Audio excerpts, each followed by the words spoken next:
Ini saya berikan pengetahuan dari sisi kalian yang sebagai penulis, statusnya oh masih waiting assignment. Di meja editornya seperti apa sih? Di meja editornya sudah saya jelaskan juga. Bismillahirrahmanirrahim. Assalamualaikum warahmatullahi wabarakatuh. Salam sejahtera untuk kita semua. Semoga teman-teman dalam kondisi sehat walafiat dan jangan lupa bahagia. Jumpa lagi di Ihsan Rahmat Talks, ruang belajar bagi peneliti pemula. Ini bagian serba-serbi jurnal ya. Karena sebelumnya ada yang bertanya tentang bagaimana cara menghapus untuk naskah yang sudah status in review. Tapi ada baiknya saya mau menjelaskan. Ini penting bagi peneliti pemula yang baru mengenal dunia jurnal. Istilah-istilah dalam jurnal bagi penulis itu seperti apa. Nah, ini saya gambarkan dari awal, dari sisi penulis yang submit dan di dapur editornya itu seperti apa, agar kalian mengetahui. Nah, ini saya langsung saja, saya mulai. Saya mengibaratkan kalian itu sudah melakukan submit ya. Kalau belum tahu cara bagaimana submit di OJS 2 khususnya, silakan nonton video saya yang mana yang ini, nanti saya tampilkan di pojok sana atau di link deskripsi juga nanti akan saya tampilkan. Tapi kalau kalian sudah mengetahui dan kalian mengalami step selanjutnya begitu, ada status di sini waiting assignment. Jadi setelah kalian submit, kemudian statusnya waiting assignment. Maksud dari waiting assignment ini adalah naskah kalian diminta untuk menunggu sebelum dieksekusi selanjutnya.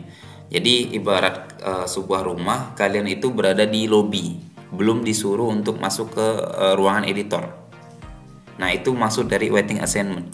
Berapa lama waiting assignment? Itu tergantung dari jurnalnya. Biasanya kalian bisa mengetahui informasinya di bagian di author guideline ini juga bisa. Nanti di policy-nya, di kebijakannya kalian juga bisa mengetahui. Nah, rata-rata itu 1 bulan itu, 1 bulan.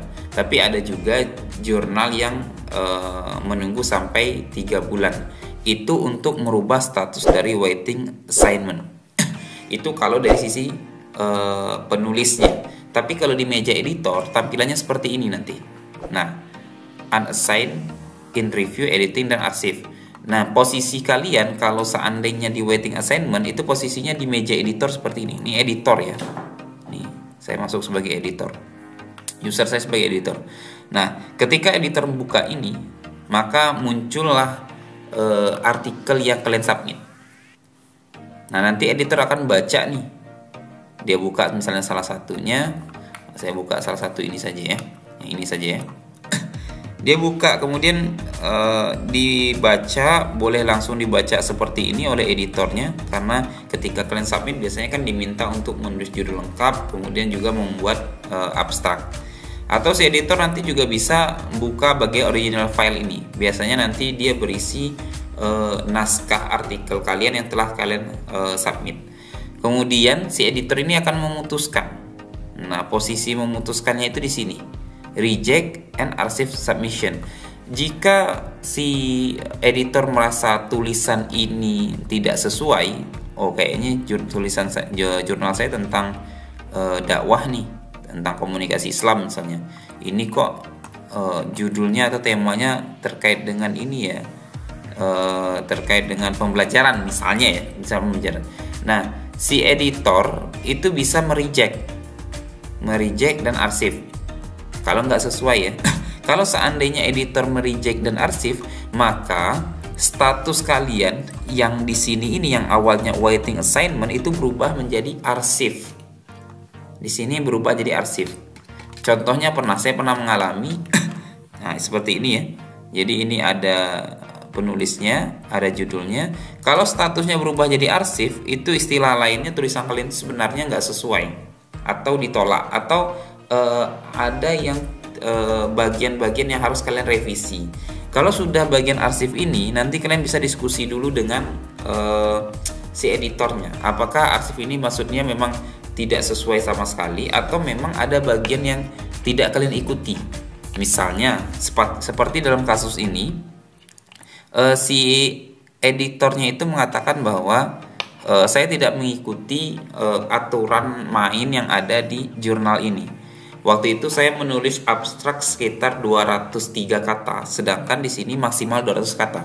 Jadi ada kelebihan 3 kata. Dan dari si jurnalnya, walaupun kelebihan 3 kata, mereka nggak mau mentoleransi, mereka minta saya untuk mensubmit ulang.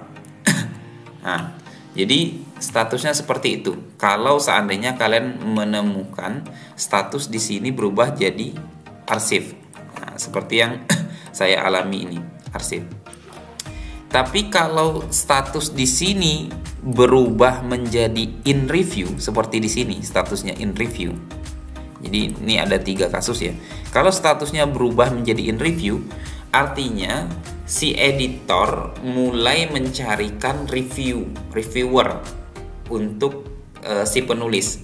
Bisa saja in review ini naskah kalian sudah di meja editor, bisa jadi dari editor sudah dialihkan ke ke reviewer, bisa jadi naskah kalian juga sekarang berada di reviewer. Selama naskah kalian itu dianggap ini sudah sesuai dengan standar kami, ini berubah dengan status in review, artinya kalian sudah melewati step writing assignment dan juga terhindar dari arsip atau penolakan.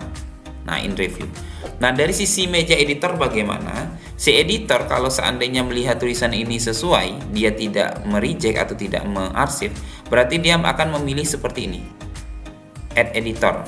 Artinya apa? Ketika naskah kalian masuk, dia akan mencarikan editor siapa yang sesuai. Nah, editor di saya itu kan ada 1, 2, 3, ada 3. Nah, saya akan mencari siapa editor yang sesuai dengan naskah ini.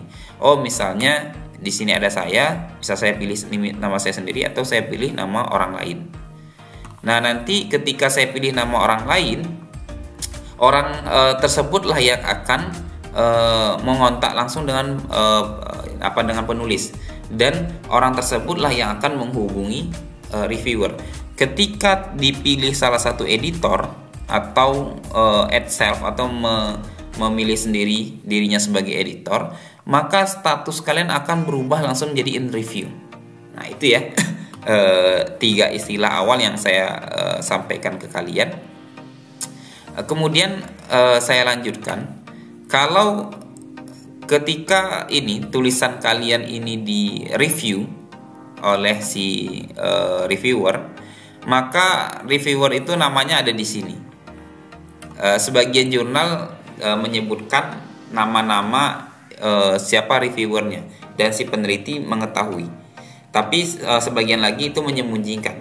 Nah, ketika reviewer sudah selesai mengedit tulisan, mereview tulisan, dia akan mengupload di bagian sini, sehingga nanti ketika si reviewer mengklik bagian di sini, tugas editor adalah memutuskan tentang naskahnya. Jadi di sini ada sekitar 4 keputusan naskah. Yang pertama, ketika tulisan itu disetujui oleh reviewer dan reviewer suka, itu dia menekan bagian accept submission, maka tulisan di sini akan berubah menjadi accept submission. Nah, artinya tulisan kalian itu diterima seperti itu. Tapi kalau memang dia milih yang bagian revision required, artinya di sini akan berubah jadi revision required. Artinya tulisan kalian sudah selesai di review dan kalian harus merevisinya. Revision required, kebutuhan untuk revisi. Jadi kalau ada status nanti di sini revision required, berarti statusnya bahwa kalian itu sudah di review dan kemungkinan besar diterima. Tergantung kalian siap nggak merevisi. Kalau siap merevisi, nanti akan berubah menjadi acceptance. Kalau seandainya ada informasi di bagian di sini adalah resubmit for review, artinya mungkin ada bagian dari naskah kalian yang kurang sesuai. Jadi di sini berubah resubmit for review. Artinya kalian harus melakukan perbaikan dulu, kemudian kalian mensubmit ulang. Itu bisa. Iya, bisa jadi misalnya ada bagian-bagian yang harus ditambahi dan itu penting. Kemudian setelah ditambahi baru nanti dilakukan review ulang. Itu tidak perlu kalian khawatir. Itu bukan ditolak namanya, tapi kalian harus merevisi dan kalian harus menghubungi editornya. Dan pilihan terakhir bagi editor itu adalah decline submission. Setelah direview, kemudian statusnya dipilih decline submission. Di sini akan berubah jadi decline submission. Artinya apa? Naskah kalian atau tulisan kalian setelah direview itu tidak bagus. Reviewer menolak, bisa saja karena ya tulisannya asal-asalan, diskusinya nggak bagus, atau ini kucing ini dari tadi ini. Udah tidur sini cik. Atau banyak bagian-bagian yang dianggap tidak sesuai. Nah, itu di sini akan berubah dari decline. Kalau sudah decline, kalian tidak perlu pusing, silakan cari jurnal yang lain atau kalian edit dulu, kalian perbaiki dulu, setelah kalian perbaiki baru cari jurnal yang lain. Itu step-step dari ini, dari proses alur memahami jurnal ya. Ini saya berikan pengetahuan dari sisi kalian yang sebagai penulis, statusnya masih waiting assignment. Di meja editornya seperti apa sih? Di meja editornya sudah saya jelaskan juga. Semoga ini bermanfaat dan kalian lebih memahami bagi penulis-penulis atau peneliti pemula dalam memahami jurnal. Kalau ada yang bertanya silahkan dimunculkan, nggak apa-apa, bertanya saja, nanti kita balas, kita buatkan videonya. Wallahul muwaffiq ila aqwamit thoriq. Semoga membantu. Assalamualaikum warahmatullahi wabarakatuh.